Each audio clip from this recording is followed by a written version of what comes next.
This StateCon 2024 is the third StateCon conducted by Kradai Telangana.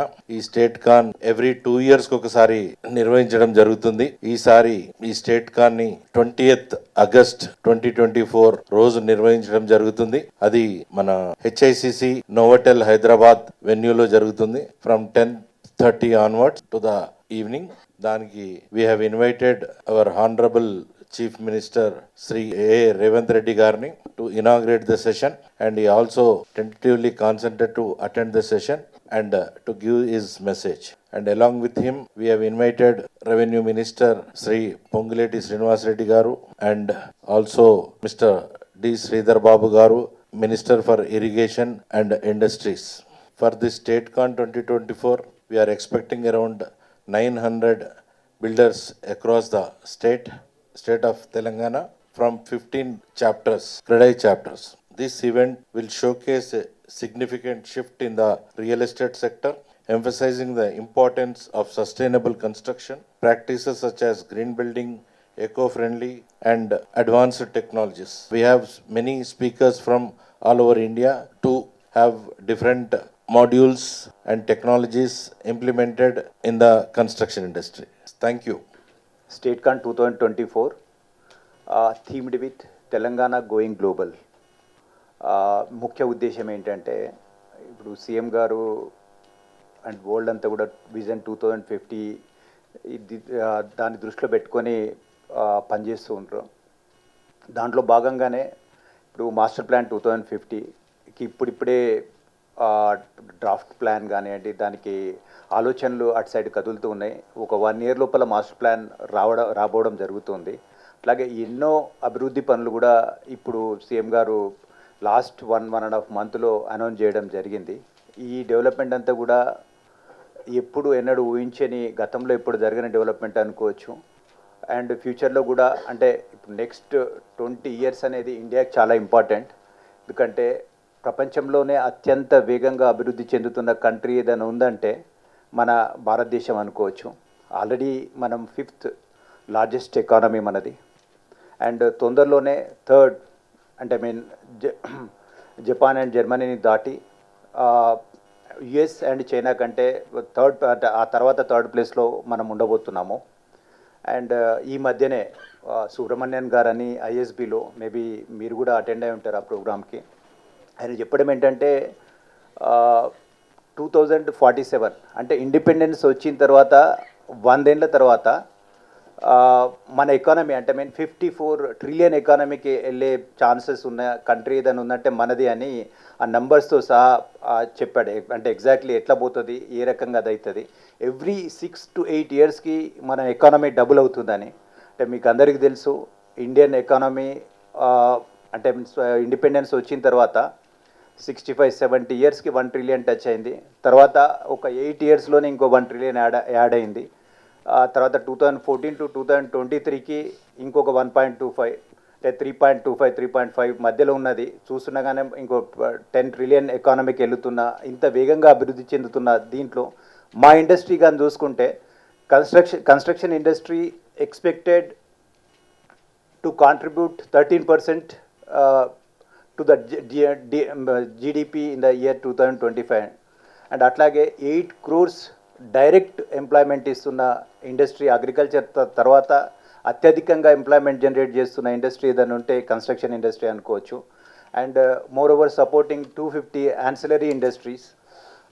ఇంత పెద్ద industry and ఇలాంటి ఇండస్ట్రీకి అండ్ కంట్రీ దీన్ని కానీ చూసుకుంటే ఒక 4Dsలో కానీ చెప్పాలనుకుంటే డెమోగ్రఫిక్స్ కానీ చూసుకుంటే more than 60% of the population below 30 years age, rapid urbanisation అవుతున్న కంట్రీ, పల్లెల్లోంచి పట్టణాల్లోకి వస్తున్నట్టు అండ్ పల్లెలు కూడా పట్టణాలుగా మారుతున్న టైం ఇది.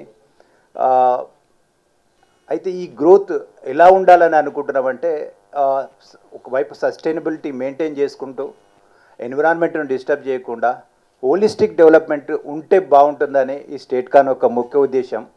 ఎందుకంటే గ్రోత్ అనేది ఒకటే దగ్గర ఉంటే అక్కడే మొత్తం పెరిగిపోతూ ఉంటే అందుబాటు ధరల్లో అంటే సామాన్యుడికి అందుబాటులో ఇల్లు ఉండదు అనేది మా యొక్క ముఖ్య ఉద్దేశం. ఎందుకంటే ఎవరు ఎక్కడ కొనాలన్నా స్టేట్లో ఎక్కడో ఒక దగ్గర కొనే అంటే ఏ బడ్జెట్లో అయినా వాళ్ళకి ఇల్లు దొరికే పరిస్థితి ఉండాలంటే ఇది హోలిస్టిక్ డెవలప్మెంట్ ద్వారానే సాధ్యమవుతుంది. ఒక దగ్గర 100 కోట్లు చేసేసి మొత్తం అంటే ఇప్పుడు జిమ్ గాని వెళ్తే ఒక చేయికి ఫుల్ ఎక్సర్సైజ్ చేసి ఇంకో పార్ట్ను వదిలిపెట్టడం కరెక్ట్ కాదు. కాబట్టి అన్ని ఏరియాస్లో డెవలప్మెంట్ ఉండేటట్టు అండ్ డెమోగ్రఫిక్స్తో పాటు అండ్ అత్యంత వేగంగా అభివృద్ధి చెందడానికి నెక్స్ట్ కారణం డిజిటలైజేషన్. డిజిటలైజేషన్లో ప్రపంచంలో ఏ కంట్రీ కూడా ఇంత స్పీడ్గా అంటే ఈవెన్ కూరగాయలు అమ్మే వాళ్ళు కూడా ఇప్పుడు మనం గూగుల్ పే ఇట్లా చేయొచ్చు, ఆన్లైన్ పేమెంట్ చేయొచ్చు, అంత వేగంగా అభివృద్ధి చెందుతుంది. ఈ రకంగా వేరే ఏ దేశంలో కూడా చూడలేం. అండ్ ఇంటర్నెట్ ఇంత చీప్గా ఉండడం అండ్ వైఫై ఇంత చీప్గా ఉండడం ఇవన్నీ చూస్తూ ఉంటే డిజిటలైజేషన్లో నెక్స్ట్ లెవెల్కి వెళ్తూ ఉన్నాము.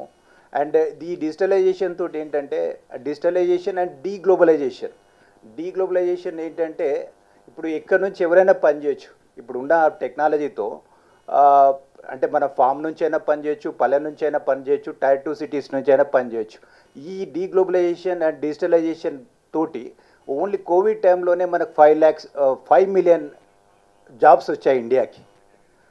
ఇంకా కూడా రాబోతున్నాయి. అంటే అందరూ ఒకటే ప్లేస్లో ఉండాలి, ఒక డెన్సిటీ ఉన్న ప్లేస్లో ఉండాల్సిన అవసరం లేదు. అభివృద్ధికి ఎంతో ఆస్కారం ఉంది. ఈ డిజిటలైజేషన్ అండ్ డీగ్లోబలైజేషన్తో పాటు డీకార్బనైజేషన్ అంటే 2070కి 0 కార్బన్ ఎమిషన్ అంటే అందుకే మా శేఖర్ రెడ్డి గారు ఐజీబీసీ నుంచి అత్యధికంగా మోర్ దెన్ 1000 ప్రాజెక్ట్స్ హైదరాబాద్ నుంచి రిజిస్టర్ చేయబడడం జరిగింది. ఫ్యూచర్లో అవసరమైతే అన్ని బిల్డింగ్స్ను కూడా గ్రీన్ బిల్డింగ్స్గా చేసి ఆ 0 కార్బన్ దీనిలో ఈ లెవెల్లోకి తీసుకురావడానికి మా వంతు కృషి చేద్దామని అనుకుంటున్నాము. వీటన్నిటిని అడ్వాన్స్గా అంటే మా బిల్డర్స్ అందరినీ అప్గ్రేడెడ్గా ఉండటానికి వాళ్ళ బ్రెయిన్ పవర్ అండ్ వాళ్ళ ఇంటెలెక్ట్ ఇవన్నీ అంటే అప్ టు డేట్ ఉండడానికే ఈ ప్రోగ్రామ్ 2024 స్టేట్ కాన్ యొక్క ముఖ్య ఉద్దేశం ఇది. అండ్ దాంతోపాటు అందరికీ అఫోర్డబిలిటీ అండ్ కామన్ మ్యాన్ కూడా ఎక్కడైనా సరే ఇల్లు కొనేటట్టు ఆ దిశగా రాష్ట్రాన్ని నడిపించాలని సీఎం గారిని రిక్వెస్ట్ చేద్దామని ఈ కార్యక్రమం ద్వారా రిక్వెస్ట్ చేద్దామనే ఉద్దేశంతో ఈ స్టేట్ కాన్. Thank you very much. నా పేరు ప్రేమ్ సాగర్ రెడ్డి, నేను ప్రెసిడెంట్ క్రెడాయి తెలంగాణ. మేము ఈ 20th నాడు స్టేట్ కాన్ కండక్ట్ చేయబోతున్నాము. ఇది ఎవ్రీ 2 years ఒకసారి చేస్తాము.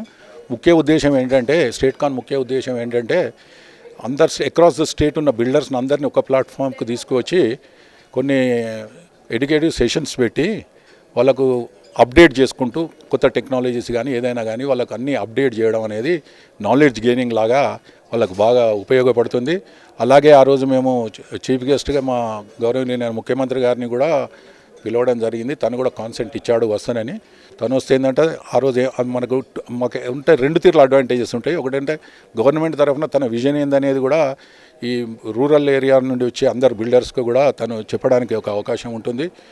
రెండోది మాకున్న సమస్యలను కూడా మేము విన్నవించడం జరుగుతుంది. మా ఆశాజనకంగా ఉన్నాం, డెఫినెట్గా కొన్ని రిజాల్వ్ అవుతాయని. So I request all the builders across the state, ప్రతి ఒక్కరు దయచేసి ఈ మంచి అవకాశాన్ని సద్వినియోగం చేసుకోండి. ఆ రోజు తప్పకుండా రండి అని కోరుకుంటున్నాను.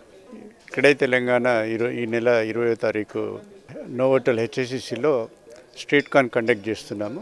దీనికి దాదాపు రాష్ట్ర వ్యాప్తంగా ఉన్న మాకు 15 చాప్టర్ల నుంచి 900 నుంచి 1000 డెలిగేట్స్ రాబోతున్నారు. ఆ కార్యక్రమాన్ని ఉదయం 10 గంటలకు గౌరవ ముఖ్యమంత్రి గారు ఇనాగరేట్ చేయబోతున్నారు. దాని తర్వాత కంటిన్యూ సెషన్స్ ఉంటున్నాయి. ఈ డే లాంగ్ ప్రోగ్రామ్ ఇది.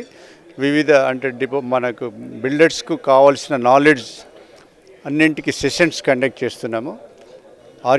ముఖ్యంగా ఆర్కిటెక్చర్ లేటెస్ట్ ఎక్విప్మెంట్స్ దాని గురించి అదేవిధంగా తెలంగాణ డెవలప్మెంట్ మీద ఏమేమి ప్రభుత్వ పరంగా ఇప్పుడు కొత్త ప్రభుత్వం వచ్చిన తర్వాత ఏమేమి వాళ్ళు పాలసీ మ్యాటర్స్ చెప్పబోతున్నారు వాటి మీద కొన్ని డిస్కషన్స్.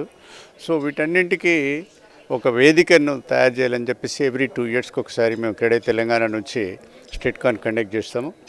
లాస్ట్ డిసెంబర్లో జరగాల్సి ఉండే అన్ని కంటిన్యూగా ఎలక్షన్స్ రావడం వల్ల ఈ మంత్లో మేము కండక్ట్ చేస్తున్నాము. సో దీంట్లో మా బిల్డర్లకు చాలా ఉపయోగమైన విశేషాలు మీకు కూడా పత్రికాముఖంగా ఏ విధంగా డెవలప్ కాబోతున్నది, దాంట్లో మా క్రెడై మెంబర్స్ ముఖ్య పాత్ర ఏంటి, ముఖ్యంగా హైదరాబాద్తో పాటు తెలంగాణ అంతా ఏ విధంగా డెవలప్ కాబోతున్నది, చాలా ఇంపార్టెంట్ పాలసీలు ముఖ్యమంత్రి గారు విదేశీ పర్యటన నుంచి వచ్చింది కాబట్టి వాటి విశేషాలు చెప్పబోతున్నారు. సో దానికి మన మిత్రులందరూ ఎదురు చూస్తున్నారు. సో దీన్ని స్టేట్ కాన్ నుంచి మా క్రెడై తెలంగాణ మిత్రులందరికీ ఎంతో సంతోషమైన వార్తలు రాబోతున్నవి.